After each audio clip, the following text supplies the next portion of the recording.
નમસ્કાર વિદ્યાર્થી મિત્રો, કેમ છો? મજામાં? આજે આપણે આ ચેપ્ટરના ખૂબ જ અગત્યના સમીકરણ. નમસ્કાર વિદ્યાર્થી મિત્રો, કેમ છો? મજામાં? આજે આપણે આ ચેપ્ટરનો ખૂબ જ અગત્યનો ભાગ ભણવા જઈ રહ્યા છીએ, જે છે નિયમિત પ્રવેગી ગતિના સમીકરણો, જેને અચળ પ્રવેગી ગતિના સમીકરણો તરીકે પણ ઓળખવામાં આવે છે. એ જોવાનું છે વિદ્યાર્થી મિત્રો. આ ત્રણ સમીકરણ છે. આ ત્રણ સમીકરણ જ્યાં જ્યાં ગતિની વાત થતી હશે ત્યાં ગતિમાં મહદ અંશે આ સમીકરણો છે આપણને ઉપયોગી થવાના છે. બીજું, જો વાત કરીએ બોર્ડની, તો બોર્ડમાં પણ આ થિયરી છે એ પૂછાતી આવી છે. તેવી જ રીતે સ્પર્ધાત્મક પરીક્ષામાં આ ચેપ્ટરને લગતા જો કોઈ પ્રશ્ન આવે તો મોટા ભાગે આ સમીકરણને મદદથી આપણે એને ઉકેલી શકતા હોઈએ છીએ. તો ખાસ આ સમીકરણો છે આપણા માટે અગત્યના હોવાથી પૂરા કોન્સન્ટ્રેશન સાથે તમારે ભણવાના છે. આપણે આ સમીકરણો છે બે રીતે ભણવાના છીએ. એક છે આલેખની રીત અને બીજું છે કલનશાસ્ત્ર એટલે કે સંકલનની રીત. બંનેને વારાફરતી જોઈએ. ઓકે, ચાલો ધ્યાન આપો. જો પ્રશ્ન છે આ રીતે પૂછાય કે નિયમિત પ્રવેગી ગતિ માટે શુદ્ધ ગતિ વિજ્ઞાનના સમીકરણો મેળવો. નિયમિત પ્રવેગી ગતિ એટલે અચળ પ્રવેગી ગતિ. તો આ સમીકરણને આમ પણ વચાય અચળ પ્રવેગી ગતિના સમીકરણો તારવો. તમને પ્રશ્ન પૂછે કે અચળ પ્રવેગી ગતિના સમીકરણો તારવો, તો પણ આ જ આન્સર આપવાનો છે. અથવા એમ પૂછે કે અચળ પ્રવેગી ગતિના સમીકરણો આલેખ પરથી મેળવો, તો પણ તમારે આ રીતે છે એને ઉકેલવાના છે. ઓકે, જો સોલ્યુશનની વાત કરીએ કે કઈ રીતે આને ઉકેલવા, તો કે સામાન્ય રીતે તમે પ્રવેગ જાણો છો. પ્રવેગની વ્યાખ્યા પરથી જોજો. આ આકૃતિ છે, અહીંયા સુધી આ બધા આપણા સવાલો છે. ઓકે, આકૃતિ છે એને રહેવા દઈએ છીએ. જો આ કોઈ t equal to initial time t initial equal to 0 સમયે કોઈ કણ છે એ પ્રારંભિક વેગ v0 સાથે ગતિની શરૂઆત કરે છે. શેની સાથે? પ્રારંભિક વેગ v0 સાથે ગતિની શરૂઆત કરે છે અને અચળ વેગ સાથે એ t final equal to t સમયે એ v વેગ પ્રાપ્ત કરે છે. એટલે કે v0 વેગથી એક ગતિની શરૂઆત કરે એટલે પ્રારંભિક વેગ આવ્યો એનો v0, ત્યારે સમય હતો 0 અને જ્યારે t સમય થાય છે ત્યારે એનો વેગ થઈ જાય છે v. હવે જો વેગ વિરુદ્ધ સમયનો આલેખ જે આપણે જોયો હતો, તો વેગ વિરુદ્ધ સમયના આલેખમાં કીધું હતું જ્યારે આ રીતે આ આલેખ છે સુરેખ મળે ત્યારે કેવી હશે? અચળ પ્રવેગી ગતિ અથવા તો નિયમિત પ્રવેગી ગતિ હશે. તો આ એનો આલેખ છે એટલે નિયમિત પ્રવેગી ગતિનું આ સમીકરણ છે. તો અહીંયા આપણે આ જે y અક્ષ છે, y અક્ષ પર આપણે કન્સિડર કરીએ છીએ વેગ અને x અક્ષ ઉપર આપણે લઈએ છીએ સમય t. ઓકે, તો જો આ x અક્ષ ઉપર સમય, જ્યારે સમય 0 છે ત્યારે વેગ v0 છે, જ્યારે સમય t છે ત્યારે વેગ કેટલો છે? v છે. ઓકે, તો જો તમારી પાસે પ્રારંભિક વેગ છે, અંતિમ વેગ છે અને સમય છે, તો આપણે શું લખી શકીએ? પ્રવેગની વ્યાખ્યા પરથી પ્રવેગ એ બરાબર વેગમાં થતા ફેરફારનો સમય દર. વેગમાં થતો ફેરફાર એટલે અંતિમ વેગ કેટલો છે? v. પ્રારંભિક વેગ કેટલો છે? v0 ના છેદમાં સમય, તો અંતિમ સમય છે t, પ્રારંભિક સમય છે 0. તો આ શું થઈ ગયું? a બરાબર v માઇનસ v0 ના છેદમાં t. તેથી શું થશે? આ સમીકરણ આ at થઈ જશે અને માઇનસ v0 સામેની બાજુ જશે તો પ્લસ. તો શું થશે? v ઇઝ ઇક્વલ ટુ, ચાલો એકવાર લખી નાખું છું, v minus v0 is equal two at.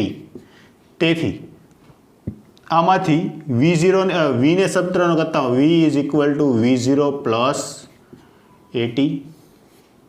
આ શું મળી ગયું? પહેલું સમીકરણ. ઓકે, આમને આ જે સમીકરણ મળ્યું, આ સમીકરણને આપો સમીકરણ નંબર a.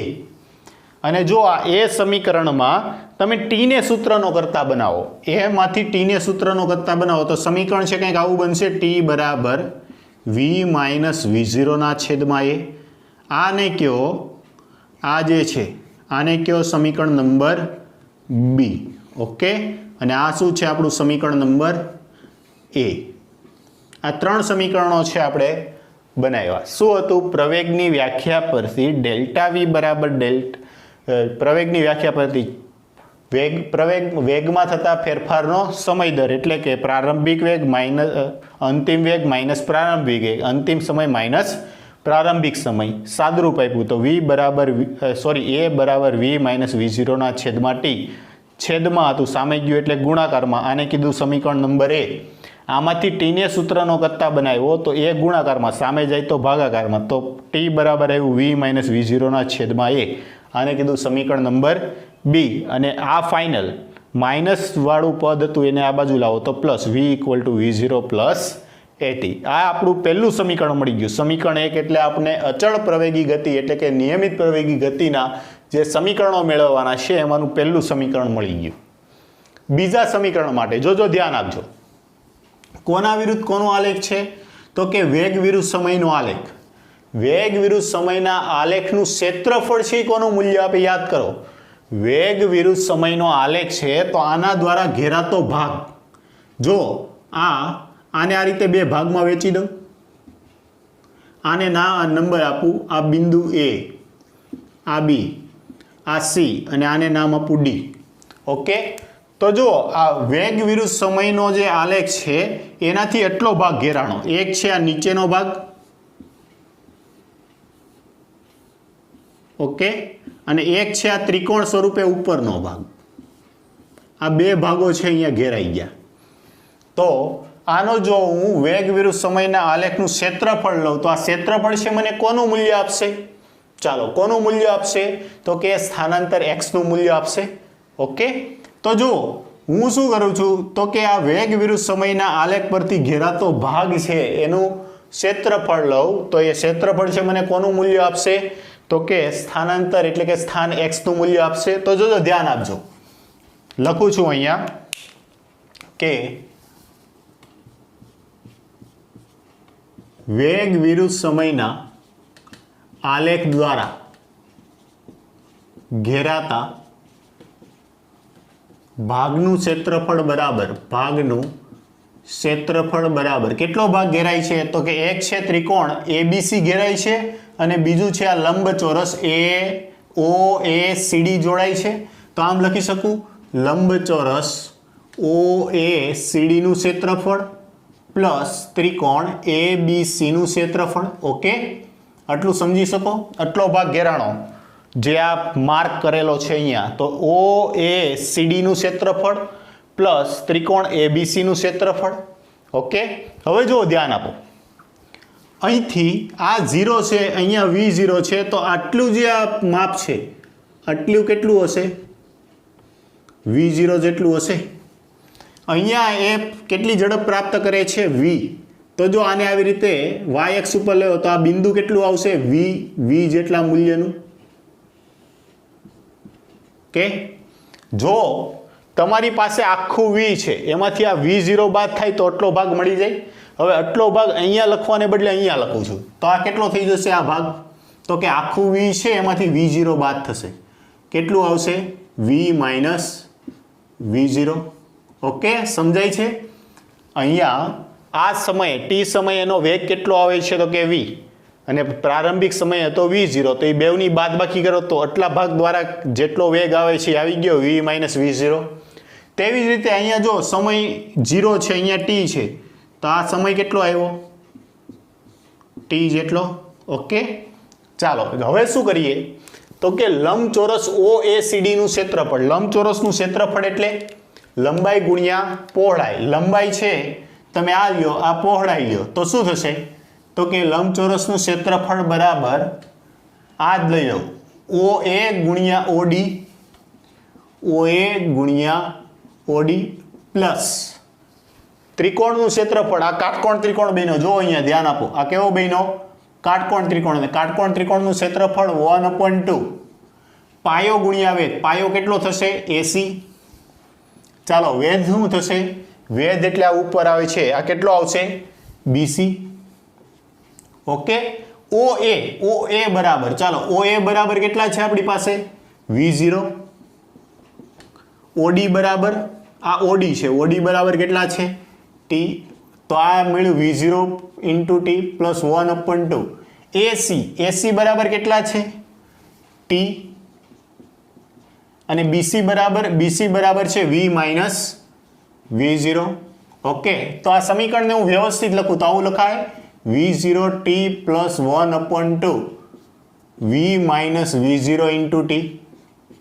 ઓકે, આ સમીકરણને તમે કહી દો સમીકરણ નંબર સી.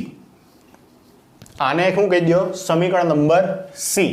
આ v0 વેગ વિરુદ્ધ સમયનો જે આલેખ છે એના દ્વારા ઘેરાતા ભાગનું ક્ષેત્રફળ કેટલું આવશે તો કે ક્ષેત્રફળ છે સ્થાનનું મૂલ્ય આપશે x બરાબર તો કે x બરાબર v0 t plus half v minus v0 into T. હવે જો અહીંયા v માઇનસ v0 શું લખી શકીએ આપણે સમીકરણ એ પરથી v માઇનસ v0 બરાબર 80. ઓકે, તો કે આ થશે સ્થાન x બરાબર v0 t plus 1/2 v minus v0 ને બદલે લખો 80 ઇન્ટુ ટી. ક્યાંથી આવ્યું તો કે સમીકરણ એ પરથી. ઓકે, તો આ શું થઈ જશે x બરાબર v0 t પ્લસ 1/2 આને અંદર ગુણાકાર કરો તો a ઇન્ટુ ટી સ્ક્વેર. આ આવ્યું આપણું સમીકરણ નંબર 2. આપણું ફાઇનલ સમીકરણ આવ્યું x બરાબર v0 t plus 1/2 at square. જો આ સમીકરણની વાત કરીએ તો આ સમીકરણ કોના તો કે સ્થાન x વેગ v0 અને પ્રવેગ a વચ્ચે સંબંધ દર્શાવતું સૂત્ર છે. આ જો પ્રારંભિક વેગ, અંતિમ વેગ, પ્રવેગ અને સમય સાથે સંબંધ દર્શાવતું સૂત્ર છે. ઓકે, ફરી પાછા આવીએ, જોજો ધ્યાન આપજો. આ જે સમીકરણ સી છે એને ફરીવાર લખું છું સમીકરણ સી. તો સમીકરણ સી શું છે આપણું x બરાબર v0 t plus half v minus v0 into T આવું છે. ચાલો આ ટી છે અંદર ગુણાકાર કરો, ટીનો અંદર ગુણાકાર કરો અને 1/2 નો પણ કરો તો આવું થશે v0 t plus 1/2 vt minus 1/2 v0 t. Okay, તો જો v0 t તમારી પાસે આખું છે એમાંથી અડધું જાય, આખામાંથી અડધું જાય, કેટલું વધશે અડધું વધશે તો કે 1/2 v0 t પ્લસ 1/2 vt. સમજાય છે શું કર્યું આ બે પદ આની હારે કંઈ નહીં તો સહગુણક હારે કેટલો હોય 1. આમાં સહગુણક કેટલો છે 1/2 તો 1 માંથી અડધું જાય, અડધું વધે v0 t પ્લસ આ પદ તો બેઠું જ તે. આમાંથી તમે 1/2 સામાન્ય કાઢો 1/2 અને t તો શું થશે v plus v0 into T આવું થઈ જશે. આને હું આમ પણ લખી શકું v પ્લસ v0 ના છેદમાં 2. આધાર સરખા છેદ સરખા છે એટલે કે આ બેવનો સરવાળો થશે તો કે v પ્લસ v0 અને t સામાન્ય કાઢે v પ્લસ v0 ના છેદમાં 2 ઇન્ટુ ટી. ઓકે, લખાય. હવે જો ટીની કિંમત છે હું આ સમીકરણ બી પરથી લખી શકું તો શું લખી શકું v પ્લસ v0 ના છેદમાં 2 ઇન્ટુ ટી બરાબર શું આવ્યું v માઇનસ v0 ના છેદમાં a. ઓકે, આ કોના બરાબર હતું x બરાબર. તો આ 2a ભાગાકારમાં છે, આખું પદ ગુણાકારમાં છે તો આ બે ભાગાકારમાં છે, સામે જશે તો ગુણાકારમાં જશે તો આવું થશે 2ax બરાબર આ આવ્યું a plus B a minus B એટલે તફાવતનું સૂત્ર અને તફાવતનું સૂત્ર શું આવશે a square minus B square. Okay, અહીંયા તમે નોટ ડાઉન કરી શકો આ સમીકરણ ક્યાંથી આવ્યું તો કે સમીકરણ બી પરથી. ઓકે, અથવા તો બીની કિંમત મૂકતા. તો જો આમાંથી v0 માઇનસ v0 સ્ક્વેર છે નેગેટિવ છે, આ બાજુ હવે પ્લસ આવશે તો શું થશે v square is equal to v0 square plus 2ax. આ આવ્યું સમીકરણ નંબર 3. તો આ 3 મેન આપણા અગત્યના સમીકરણ અચળ પ્રયોગી ગતિના. પહેલું સમીકરણ આવ્યું v બરાબર v0 t પ્લસ 80. બીજું સમીકરણ આવ્યું x બરાબર v0 t plus half AT square અને ત્રીજું સમીકરણ આવ્યું v square is equal to v0 square plus 2ax. આ પ્રશ્ન છે ઘણી વખત છે તમને આ રીતે પણ પૂછે કે પ્રારંભિક વેગ v0, અંતિમ વેગ v, પ્રવેગ a અને સ્થાન x, અને આમાં પણ સ્થાનમાં પણ આવે, પ્રારંભિક સ્થાન આવે તો x0 અને અંતિમ સ્થાન આવે, અંતિમ સ્થાન x વચ્ચે સંબંધ દર્શાવતું સૂત્ર તારવો તો પણ આ જ આવશે. ઓકે, પરંતુ અહીંયા આ ત્રણ સમીકરણો ધરાવો, સમીકરણ 1, સમીકરણ 2 અને સમીકરણ 3, એમાં આપણે પ્રારંભિક સ્થાન x0 બરાબર કેટલા લીધા છે? 0 કન્સિડર કર્યા. પ્રારંભિક સ્થાન આપણે ક્યાંય દર્શાવ્યું નથી. પણ જો કોઈ કણ છે એ t=0 સમયે કોઈ સ્થાન પર ઊભો છે અને ત્યાંથી ગતિની શરૂઆત કરે છે, તો આ દરેક સમીકરણમાં જ્યાં તમને x દેખાય, ત્યાં x ને બદલે તમારે x - x0 મૂકવું પડે. શું મૂકવું પડશે? x - x0. ઓકે, જો ફરી એકવાર, અને હમણાં જ હું તમને કલનશાસ્ત્રની રીત એટલે કે સંકલનની રીત સમજાવીશ, એટલે તમને ખ્યાલ આવી જશે કે શા માટે આવું કરવું પડે. પણ અહીંયા સાથે જ છે તો સાથે જ લખી નાખીએ છીએ કે જો કોઈ કણ પ્રારંભિક સ્થાન x0 પર હોય અને ત્યાંથી ગતિની શરૂઆત કરે, તો એના માટે તમે આ ત્રણ સમીકરણો છે એને રિવાઇઝ કરી શકો. એટલે કે જો કોઈ કણ પ્રારંભિક સ્થાન x0 થી ગતિની શરૂઆત કરે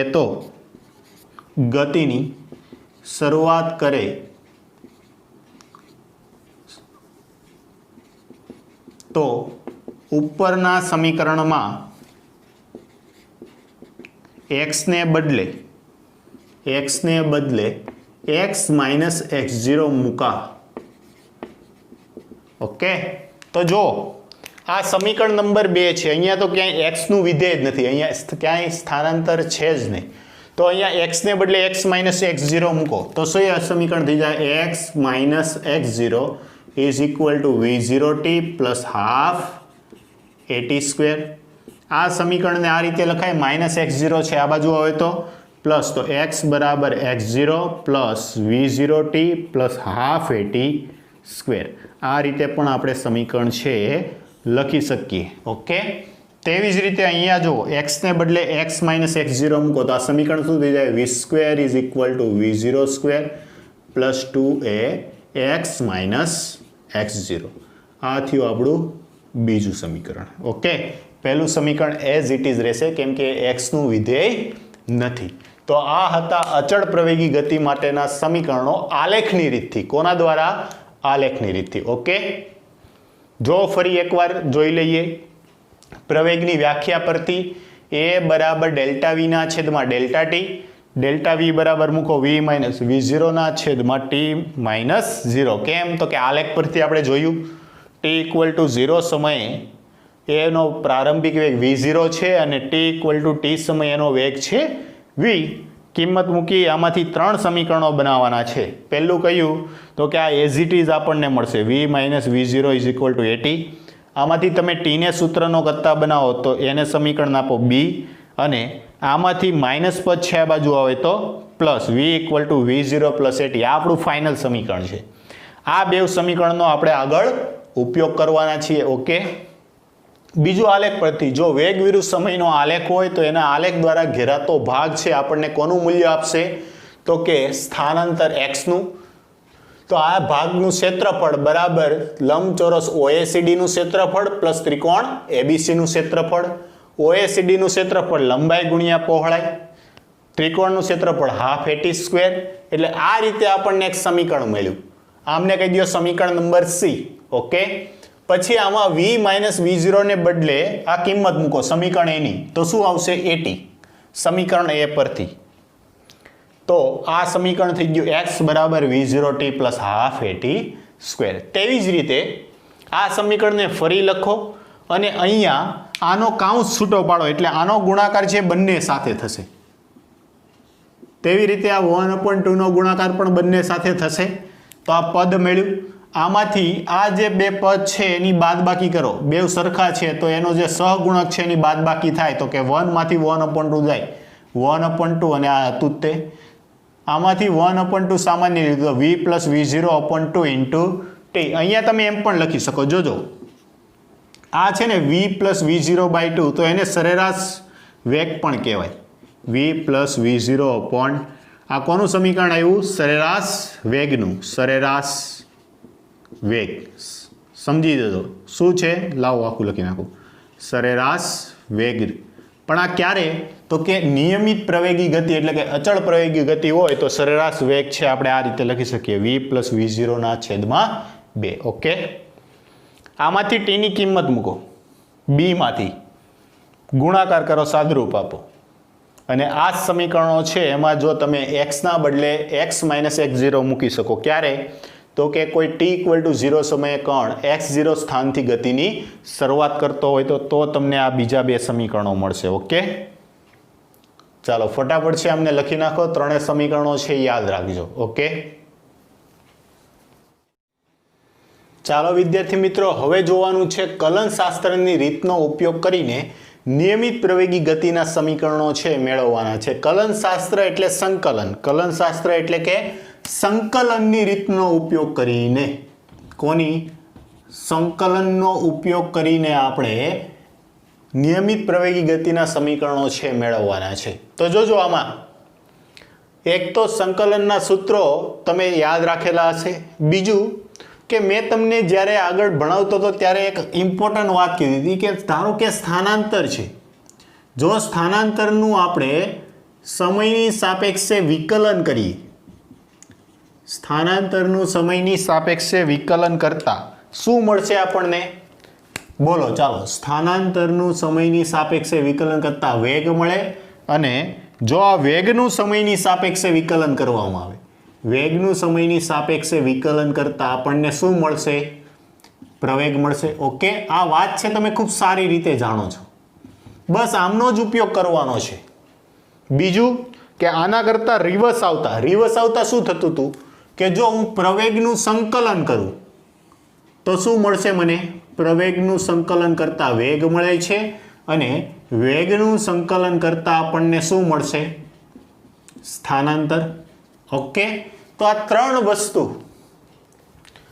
સ્થાનાંતર, વેગ અને પ્રવેગ, એને આપણે ધ્યાનમાં રાખીને આપણે આ સૂત્રો છે તારવવાના છે. તો જો તમને યાદ હોય તો છેલ્લે આપણે ત્રણ સમીકરણો તારવા, એ તમે ત્રણ સમીકરણોમાં પહેલું સમીકરણ બોલો જી શું હતું? x = x0, સોરી માફ કરજો, v = v0 + at. બીજું સમીકરણ શું હતું? બીજું સમીકરણ હતું x = v0t + ½ at². અને ત્રીજું સમીકરણ શું હતું? v² = v0² + 2ax. આ ત્રણ સમીકરણો છે આપણે તારવવાના છે. ઓકે, આ તમારી જાણ માટે છે, આ તમારે ક્યાંય લખવાનું નથી, પણ આ તમને એકવાર યાદ કરાવી દઉં કે તમારે શું તારવવાનું છે, તમારા માઇન્ડમાં હશે તો ઓટોમેટિક તમારા આન્સર છે એ મળતા રહેશે. ઓકે, ચાલો હવે જો શરૂઆત કરીએ આપણે અહીંથી. હું આનું સોલ્યુશન, આ થિયરી પૂછાય તો કઈ રીતે સોલ્વ કરવી, અને આ છે આપણે ઉદાહરણનો દાખલો છે, 3.2 કે 3.3 એવું ઉદાહરણનો દાખલો છે. ઓકે, એટલે એ પણ તમે ધ્યાનમાં લેજો. જો અહીંયા તમારે વેગ અને પ્રવેગ વચ્ચે સંબંધ દર્શાવતું સૂત્ર છે જોઈએ છે. તો પ્રવેગની વ્યાખ્યા પરથી આપણે શું લખી શકીએ? તાત્ક્ષણિક પ્રવેગ a = dv/dt. લખાય કે ન લખાય? આમાંથી dv ને સૂત્રનો કરતા બનાવો, તેથી dv બરાબર શું થશે? a × dt. ઓકે, સંકલન માટે જો એક તો આવા ફ્રેક્શનલ પાર્ટ હોવા જોઈએ વિકલન વાળા. હવે તમારે કોનું કરવું છે? તો કે v અને t નું. તો અહીંયા જે સૂક્ષ્મ એટલે કે આ સૂક્ષ્મ ભાગ છે એનું તમારે સંકલન કરવું છે, તો સંકલનની તમારે લિમિટ પણ આપવી પડે. તો લિમિટ માટે આવું જ રીતે લખો કે t = 0 સમયે, t ઇનિશિયલ = 0 સમયે વેગ છે, પ્રારંભિક વેગ છે v0, અને t = ફાઇનલ સમય ta, અંતિમ સમય કયો ટી સમયે આપણો ફાઇનલ વેગ છે v. ઓકે, આ તમે લિમિટ માટે લખ્યું. અને આ જો યાદ કરો, આલેખવાળા સૂત્રમાં પણ આપણે શું કીધું હતું તો કે આ વેગ વિરુદ્ધ સમયનો આલેખ છે એમાં કોઈ કણ 0 સમયે પ્રારંભિક વેગ v0 સાથે ગતિની શરૂઆત કરે છે. જો t = 0 સમયે કણ v0 વેગ સાથે ગતિની શરૂઆત કરે છે અને એ આ રીતે t = t સમયે એનો વેગ કેટલો થાય છે v. તો t સમયે વેગ થાય છે v. ઓકે, એ પ્રમાણે જ લીધું છે. ચાલો, આ સમીકરણ છે એનું સંકલન કરતા, તો સંકલન છે એ બંને બાજુ લાગુ પડશે. સંકલન ક્યાં લાગુ પડશે? બંને બાજુ. તો આ સમીકરણનું સંકલન કરતા શું થશે? ઇન્ટિગ્રેશન એટલે કે સંકલન. ઇન્ટિગ્રેશન બોલું એનું ગુજરાતી શું થશે? સંકલન. Integration dv = integration a dt. Okay, જ્યાં dv છે ત્યાં v ની લિમિટ મૂકો. તો કે કઈ આવશે? પ્રારંભિક છે v0, અંતિમ છે v, તો લિમિટ આવશે v0 થી v. ઓકે, જ્યાં સમય છે, સૂક્ષ્મ ભાગ કયો છે? સમય. ત્યાં સમયની લિમિટ મૂકો તો સમય આવશે પ્રારંભિક 0, અંતિમ t, તો 0 થી t. ઓકે, ચાલો જો અહીંયા એ અચળ કહેવાય. અચળ કહેવાય તો ક્યાં આવી જાય? બહાર. તો સંકલન કોનું થશે? dt નું. ઓકે, ચાલો dv નું સંકલન. dv એટલે સૂક્ષ્મ ભાગ કહેવાય. સૂક્ષ્મ ભાગનું સંકલન શું થઈ જશે? આખો ભાગ. જ્યાં લિમિટ છે અહીંયા આવી જશે v0 થી v. તેવી રીતે એ અચળ dt સૂક્ષ્મ ભાગ કહેવાય, એનો આખો ભાગ થઈ જશે. લિમિટ આવશે 0 થી t. પહેલા શું કરો? અપર લિમિટ પછી લોઅર લિમિટ. તો ચાલો અપર લિમિટ. અપર લિમિટ કઈ છે? v minus lower limit v0 = a. Upper limit કઈ છે? t. લોઅર લિમિટ છે 0. તો આને આમ લખી શકો a * t. 0 કઈ કહેવાય? at કહેવાય. માઇનસ v0 આ બાજુ આવે તો v = v0 + at. આ આપણું પહેલું સમીકરણ છે. ઓકે, તો આ પહેલું સમીકરણ આપણને મળી ગયું. તો યાદ શું રાખો? પ્રવેગનું સમીકરણ a = dv/dt. ઓકે, ચાલો હવે જો બીજું સમીકરણ મેળવવું છે, પણ બીજા સમીકરણમાં તમારે સ્થાનાંતર, વેગ અને પ્રવેગ ત્રણેય જોઈએ છીએ. કોણ કોણ? સ્થાનાંતર, વેગ અને પ્રવેગ. તો તમે કોનું સંકલન કરો તો તમને વેગ મળે? કોનું સંકલન કરો? કોનું? તો કે પ્રવેગનું સંકલન કરો તો વેગ મળે અને વેગનું સંકલન કરો તો સ્થાનાંતર મળે. તો તમારે વિકલન માટે તમે વેગનું સમીકરણ લખી શકો. જોજો બીજા માટે વેગ v = dx/dt. ઓકે, આ તમારે બીજું સમીકરણ જે યાદ રાખવાનું છે. વેગ v = dx/dt. આમાંથી dx ને સૂત્રનો ગત્તા બનાવો તો dx બરાબર શું થઈ જશે? v × dt. ઓકે, હવે આ v ની કિંમત છે ને અહીંયા મૂકી દો. જો એટલે એ વાળું પદ ઓલરેડી આપણને બેઠું મળી જશે. આ v ની કિંમત છે સમીકરણ આમાં મૂકતા તો શું થઈ જશે? dx બરાબર v ને બદલે શું લખી શકું? v0 + at ઇન્ટુ શું હતું? dt. ક્યાં આવ્યું? તો કે સમીકરણ 1 પરથી. ઓકે, હવે જો આમાં સૂક્ષ્મ ભાગ કયા? dx અને dt. તો જે આ રીતે લખવાનું થશે અથવા તો લિમિટ લેવાની થશે એ કોની થશે? dx અને dt ની. ઓકે, તો જો આમ કરું, ઇનિશિયલ સમય, પ્રારંભિક સમય ti = 0 સમયે સ્થાનાંતર છે x ઇનિશિયલ બરાબર x0 અને t ફાઇનલ = t સમયે સ્થાનાંતર છે x ફાઇનલ બરાબર x. ઓકે, જો હું કીધું કે પ્રારંભિક સમય જ્યારે 0 હોય ત્યારે સ્થાનાંતર x0. અહીંયા યાદ હોય તો આપણે સમીકરણો લખ્યા હતા. મેં તમને એમ કીધું હતું કે t = 0 સમયે જો કોઈ કણ ગતિ કરે છે અથવા તો પોતાનું સ્થાન પહેલેથી જ હોય તો એને x0 લખો અને અંતિમ સમયે એનું સ્થાન ક્યાં પહોંચે છે? x પર. ઓકે, તો આ લિમિટ છે અહીંયા વાપરો અને આ સમીકરણનું સંકલન કરો. સંકલન કરતા શું થશે? સંકલન dx બરાબર સંકલન v0 + at into DT. Okay, આ એક્સની લિમિટ તો કે પ્રારંભિક લિમિટ x0, અંતિમ લિમિટ x. તેવી રીતે dt સૂક્ષ્મ ભાગ છે એની લિમિટ તો 0 થી t. ઓકે, જો હવે આ બે પદ ગુણાકારમાં છે આની સાથે, તો આનો ગુણાકાર બેવ સાથે થશે, તો આ પદને હું આ રીતે લખી શકું 0 થી t v0 into dt plus at dt. Okay, હવે સંકલન મેં તમને કીધું હતું સરવાળામાં સંકલન અંદર જઈને બેવને લાગે, તો આ સમીકરણ છે ને એમ લખી શકું integration x0 to x dx is equal to શું થશે integration 0 to t v0 into dt plus integration 0 to t at dt. Okay, આ સંકલન છે બેવને લગાડી દીધું. x નું સંકલન dx નું સંકલન થશે x, લિમિટ આવશે x0 થી x.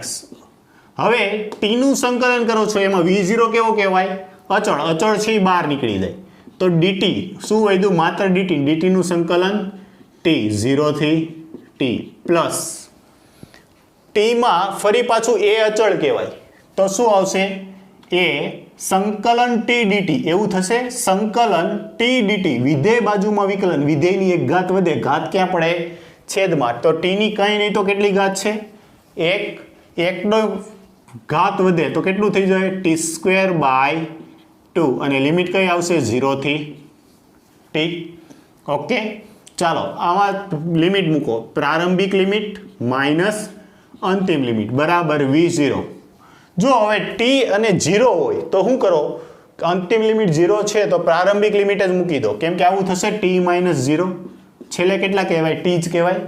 તેવી રીતે આમાં પણ એવું થશે a પ્રારંભિક લિમિટ છે t²/2, હવે t ને બદલે 0 મૂકો તો 0/2, 0 ના છેદમાં 2, કંઈ લખો કે ના લખો કંઈ ફરક પડે નહીં. તો આ શું થઈ ગયું x - x0 is equal two v0t plus આમાંથી શું નીકળશે હાફ at². આ માઇનસ પદ આ બાજુ આવે તો પ્લસ x બરાબર x0 plus v0t plus half at². Okay, આ એવું આપણું સમીકરણ નંબર 2 જે આપણે તારવવાનું હતું. આ થયું આપણું બીજું સમીકરણ. ઓકે, ચાલો ત્રીજા સમીકરણ તરફ આગળ વધીએ. તો આમાં છે વેગ છે, પ્રવેગ છે અને સ્થાનાંતર છે, ત્રણે પણ 3 સાથે છે. પણ ખાસ ધ્યાન આપો આ ક્યાંય સમયનું વિધેય નથી, સમય અહીંયા ક્યાંય આવતો નથી. તો એના માટે તમે શું કરો, ફરી પાછું પ્રવેગનું સમીકરણ શું યાદ રાખો, પ્રવેગ બરાબર a બરાબર dv/dt. જોજો આ ખાસ નોટ યાદ રાખવાની છે, a બરાબર dv/dt. હવે આને તમે આમ લખી શકો dv/dt, આવું લખાય કે ના લખાય, છેલ્લે કંઈ નહીં તો આમ હોય. અને અહીંયા તમે શું કરો, ઉપર નીચે dx વડે ગુણાકાર કરો, આ dx કેન્સલ થઈ ગયા તો dv/dt જૈસે થે એવું જ છે. ઓકે, ચાલો આ લખી નાખ્યું dx અને dx/dt. જો તમને કંઈ યાદ આવ્યું, dx/dt બરાબર શું કહેવાય, તત્કાલીન વેગ v બરાબર dx/dt. તો આને બદલે હું શું લખી શકું વેગ v, તો આ પ્રવેગનું સમીકરણ શું થયું a બરાબર dv/dt ઇન્ટુ v. કેમ, તો કે વેગ v બરાબર dx/dt લખાય કે ના લખાય. જો આ સમીકરણમાંથી અહીંયા માફ કરજો શું હતું dv/dx ઇન્ટુ v. ઓકે, તો જો સમય છે અહીંથી નીકળી ગયો, તો ત્રીજું સમીકરણ મારે સમયનું વિધેય જોતું નથી, એટલે આ રીતે આપણે અહીંથી સમય કાઢી નાખો, આનો ક્રોસ ગુણાકાર કરો તો આ dx અહીંયા ગુણાકારમાં જશે તો આવું થશે v ઇન્ટુ dv બરાબર a ઇન્ટુ dx. સમજાઈ ગયું.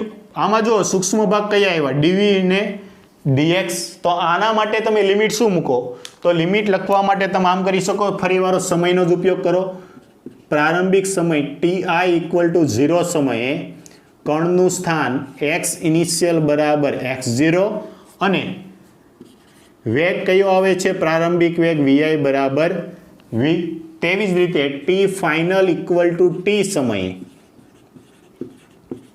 કણનો અંતિમ સ્થાન છે x અને અંતિમ વેગ શું આવતો હતો વેગ v, માફ કરજો અહીંયા v0 આવશે, v0 થી શરૂઆત કરી v થી અહીંયા લીધું કે t = 0 સમયે x0 અને t = t સમયે x, t સમયે x, 0 સમયે x0, તો આ છે એ જ છે.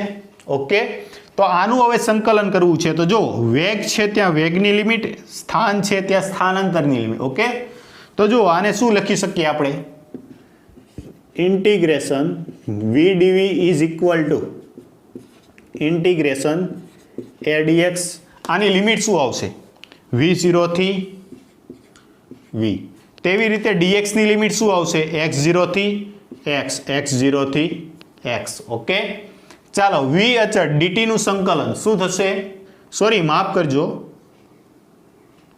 dv છે, શું છે dv. તો v અચળ v ઇન્ટુ dv, વિધેય બાજુમાં વિકલન, વિધેયની કેટલી ઘાત છે 1, તો ઘાત વધે, ઘાત ક્યાં પડશે છેદમાં, તો આવું થશે v²/2. લિમિટ કઈ આવશે v0 થી v is equal two a અચળ dx નું ઇન્ટિગ્રેશન સંકલન dx, સંકલન dx નું શું થઈ જશે x, લિમિટ આવશે x0 થી x. ઓકે, આમાં અપર લિમિટ મૂકો માઇનસ લોઅર લિમિટ, તો આવું થશે v²/2 minus v0²/2 is equal two a. આ શું આવશે પ્રારંભિક લિમિટ x માઇનસ અંતિમ લિમિટ x માઇનસ x0. આમાંથી બે સામાન્ય નીકળ્યા, બે આની સાથે ગુણાકારમાં આવી જશે, તો આ શું વધ્યું v² minus v0² is equal two 2ax minus x0. આ માઇનસ v0 આ બાજુ આવે તો પ્લસ, તો શું થશે v² બરાબર v0² plus 2ax minus x0. આ આપણું ફાઇનલ સમીકરણ ત્રીજું આવ્યું. ઓકે, તો આ રીતે સંકલનની રીતનો ઉપયોગ કરીને પણ તમે 3 સમીકરણો લખી શકો છો. યાદ શું રાખવાનું, જોજો યાદ રાખજો. પહેલું તમારે પ્રવેગનું સમીકરણ, પ્રવેગ એ બરાબર ડેલ્ટા વીના છેદમાં ડેલ્ટા ટી, એટલે કે dv/dt તાત્ક્ષણિક પ્રવેગ. એના ઉપરથી તમારે આ ક્રોસ ગુણાકાર કરી દેવાનો, બેવની લિમિટ લખવાની, સંકલન કરશો એટલે સીધું સૂત્ર મળી જશે. બીજા સૂત્ર માટે યાદ રાખો વેગ, વેગ બરાબર dx/dt. આમાંથી dx ને સૂત્રનો કરતા બનાવો v dt. આમાં પણ યાદ રાખો કે વેગને બદલે આ સમીકરણ મૂકી દો આગળનું v0 પ્લસ at. હવે વિધેય બની ગયું dx અને dt નું, જેનું વિકલન છે એની તમારે લિમિટ લેવાની આવે. તો એક સમય અને સ્થાનાંતરનું વિધેય છે, તો કે સમય t = 0 સમયે સ્થાનાંતર x0 અને t સમયે સ્થાનાંતર કયું છે x છે. સંકલન કરી અને સાદરૂપ આપી દો, તમારો આન્સર આવી ગયો. તેવી જ રીતે ફરી પાછો પ્રવેગનો ઉપયોગ કરો, પણ ત્રીજા સમીકરણમાં મારે ક્યાંય સમય જોતો નથી, તો શું કરો v = dv/dt d. હવે dt અહીંયા આ રીતે લખી નાખ્યું, બે બાજુ ઉપર નીચે dx લખો, તો dx/dt બરાબર થશે વેગ v, વેગ v નું મૂકો તો શું થઈ જશે v dv બરાબર a ઇન્ટુ dx. ફરી પાછા ફ્રિક્શનલ પાર્ટ કયા આવ્યા dx અને dv, તો લિમિટ આવશે x ની અને v ની. એના માટે શું કરો કે 0 સમયે સ્થાન છે x0, વેગ છે v0, t સમયે સ્થાન છે x, વેગ છે v. સંકલન કરી નાખો અને સાદરૂપ આપી દો. ઓકે, એટલે ખાસ શું કરવાનું છે, જો સંકલનના સૂત્રો નથી આવડતા, આમાં તો સિમ્પલ જ છે, પણ જો હજુ સંકલન નથી સમજાણું તો જાઓ પાછા રિટર્ન, સંકલનના સૂત્રો જે મેં કરાવ્યા હતા એ લેક્ચર જુઓ, ત્યાર પછી આગળનો જે આલેખની રીતવાળો છે એ થિયરી કમ્પ્લીટ કરો, અને પછી આ કલનશાસ્ત્રનો ઉપયોગ કરીને તમારે થિયરી છે કમ્પ્લીટ કરવાની છે. જોજો આ સમીકરણો, ધારો કે તમને કોઈ દાખલો સોલ્વ કરવા માટે આપ્યો, અને દાખલો સોલ્વ કરવા માટે તમારે ધારો કે પ્રવેગ મેળવવો છે, પ્રારંભિક વેગ અને અંતિમ વેગ આપેલા છે, તો પ્રવેગ મળી જશે સરળતાથી. સમય આપેલો હશે, પ્રારંભિક વેગ અને અંતિમ વેગ આપેલા મળી જશે. તેવી જ રીતે ઘણી વખત છે તમને પ્રારંભિક વેગ અને પ્રવેગ અને સમય આપી દે તમને શું મેળવવાનું કે સ્થાનાંતર મળી જશે. તેવી જ રીતે ધારો કે તમને પ્રારંભિક વેગ, અંતિમ વેગ આપેલો છે અને સમય આપેલો છે અને પ્રવેગ મેળવવાનું કે તો પ્રારંભિક વેગ છે, અંતિમ વેગ છે અને સ્થાનાંતર આપ્યું છે, સમય નહીં આપે, સ્થાનાંતર આપેલું છે તો પણ પ્રવેગ મળી જશે. તો પ્રવેગ મેળવવા માટેના 3 સમીકરણો છે. પણ કયું સમીકરણ યુઝ કરવું, તો કઈ ક્વોન્ટિટી આપેલી છે એ તમને ખબર હોવી જોઈએ. એ પ્રમાણેનું સમીકરણ છે તમે ઉપયોગ કરી શકો. તો ખાસ જરૂર પડે તો 2 ને બદલે 3 વાર લખીને પણ આ બધા સમીકરણો છે, 3 સમીકરણો બંને રીત દ્વારા આપણને યાદ રહી જવા જોઈએ. ઓકે, ચાલો લખી નાખો.